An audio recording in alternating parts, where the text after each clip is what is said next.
Lebanon के सशस्त्र समूह हिजबुल्लाह ने अमेरिका समर्थित इजरायल लेबनान सीजफायर के प्रस्ताव को सख्ती से खारिज कर दिया है। एक तीखे बयान में ईरान बैक्ड संगठन के नेता नायम कासिम ने कहा कि ये नेगोशिएशंस लेबनान के लिए फ्यूटाइल और ह्यूमिलिएटिंग रही हैं और तो और देश के बड़े हिस्से ने इसे पूरी तरह अस्वीकार कर दिया है। ये प्रतिक्रिया उस घोषणा के बाद आई है जिसमें इजरायल और लेबनान ने अपने फ्रैजाइल सीजफायर को फिर से लागू करने और लेबनान के भीतर पायलट सिक्योरिटी जोन्स बनाने की बात कही थी, जहां हिजबुल्लाह ऑपरेटिव्स की मौजूदगी पर रोक होगी। इस समझौते में ये भी शामिल था कि हिजबुल्लाह इजरायल पर हमले बंद कर देगा। अमरीकी राष्ट्रपति डोनाल्ड ट्रंप ने बाद में कहा कि उन्होंने हिजबुल्लाह और इजरायली प्रधानमंत्री बेंजामिन नेतन्याहू दोनों से बात की है और स्थिति में प्रोग्रेस हो रही है। ट्रंप ने कहा, मुझे लगता है वहाँ चीजें आगे बढ़ेंगी। लेबनान को शांति मिलना अच्छा होगा क्योंकि वो वर्षों से संघर्ष झेल रहा है। हालांकि हिजबुल्लाह, जो इन वार्ताओं का हिस्सा नहीं था, उसने इस सपोजिट सीजफायर को सरेंडर के बराबर बताया।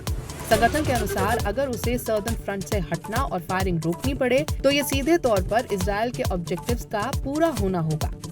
बेरूत के सर्दर्न सबर्ब्स, जिन्हें दाइये के नाम से जाना जाता है और जो हिजबुल्लाह का स्ट्रॉन्ग होल्ड है, वहाँ भी इस समझौते को लेकर स्केप्टिसिज्म देखा गया। ये एग्रीमेंट वॉशिंगटन में यूएस मीडिएटेड टॉक्स के चौथे दौर के बाद सामने आया। इसके तहत इजरायल बॉर्डर और लिटानी रिवर के बीच के इलाके से हिजबुल्लाह ऑपरेटिव्स को हटाना जरूरी है।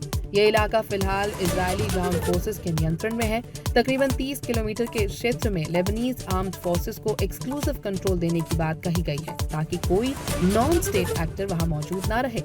हालांकि इस डील में ये स्पष्ट नहीं किया गया कि ये पायलट जोन्स कहां होंगे या इन्हें ग्राउंड पर कैसे लागू किया जाएगा। इससे पहले सोमवार को एक पार्शियल सीजफायर की घोषणा हुई थी, जिसके तहत बेरूत पर इजरायली बॉम्बिंग रोकने और बदले में हिजबुल्लाह द्वारा हमले रोकने की बात की गई थी।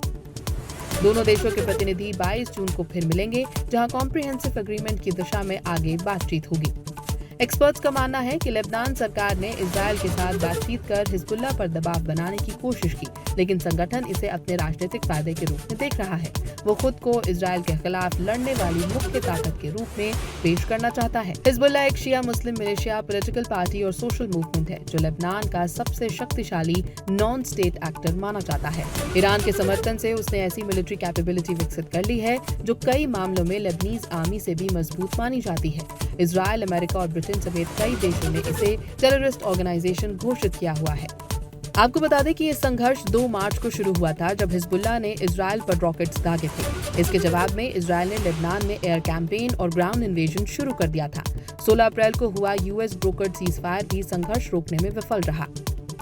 लेबनान के हेल्थ मिनिस्ट्री के अनुसार अब तक 3,526 लोगों की मौत हो चुकी है। हालांकि इसमें सिविलियंस और कॉम्बैटेंट्स का अलग अलग आंकड़ा नहीं दिया गया है। यूनाइटेड नेशंस के मुताबिक 10 लाख से ज्यादा लोग डिस्प्लेस्ड हो चुके हैं, जबकि देश के बड़े हिस्से में इजरायली इवैक्यूएशन ऑर्डर्स लागू हैं।